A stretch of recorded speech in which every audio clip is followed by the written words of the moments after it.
Assalamualaikum warahmatullahi wabarakatuh. Pada kesempatan kali ini saya akan menjelaskan mengenai peranan kita dalam melakukan pengelolaan lingkungan hidup. Masalah-masalah lingkungan sudah tidak asing lagi di telinga kita.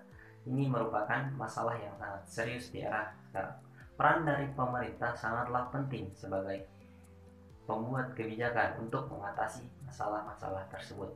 Tak lupa pula kita juga sebagai masyarakat biasa atau masyarakat yang mungkin dianggap sepele, ini ternyata mempunyai peran yang sangat penting dalam melakukan penjagaan terhadap lingkungan. Contohnya saja itu pada saat kita melakukan pendakian gunung.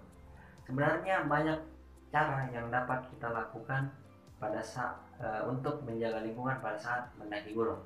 Tapi ironinya banyak dari para pendaki yang lalai dalam menjaga lingkungan tersebut, seperti membuang sampah sembarangan. Padahal seperti yang saya jelaskan tadi, banyak cara yang dapat kita lakukan. Seperti yang pertama itu ialah tidak mencoret-coret batang pohon dan bebatuan yang ada di hutan. Perilaku mencoret-coret pohon dan bebatuan selain merusak keindahan hutan juga dapat menyakiti pohon. Kenapa? Karena tindakan ini dapat menutupi stomata, tempat keluar masuknya udara, yakni karbon dioksida dan oksigen, yang secara tidak langsung akan mengganggu pertukaran udara dari sel tumbuhan ke lingkungan dan sebaliknya. Hutan mempunyai peran penting dalam mengurangi pencemaran udara. Kemudian yang kedua ialah tidak menangkap, melukai, dan membunuh hewan penghuni hutan. Perilaku mengganggu hewan yang hidup liar di hutan meskipun binatang tersebut bukan termasuk binatang langka dan dilindungi sangat mengganggu keseimbangan ekosistem. Yang ketiga, saat berkemah di hutan, mempergunakan tempat yang telah tersedia atau pergunakan bagian hutan yang agak lapang dan datar tanpa perlu menebang pohon, sekalipun hanya semak ataupun pohon kecil.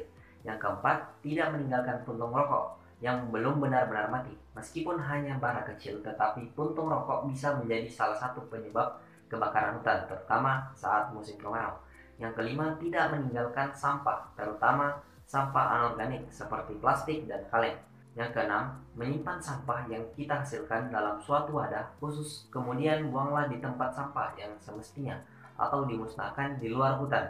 Atau lebih baik lagi jika sampah-sampah yang terdapat di hutan ikut diambil.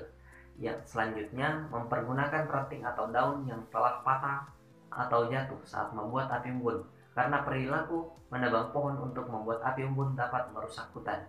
Kemudian yang kedelapan, memadamkan api unggun jika telah selesai hingga benar-benar padam, termasuk bara api yang tersisa. Bersihkan tempat bekas api unggun tersebut.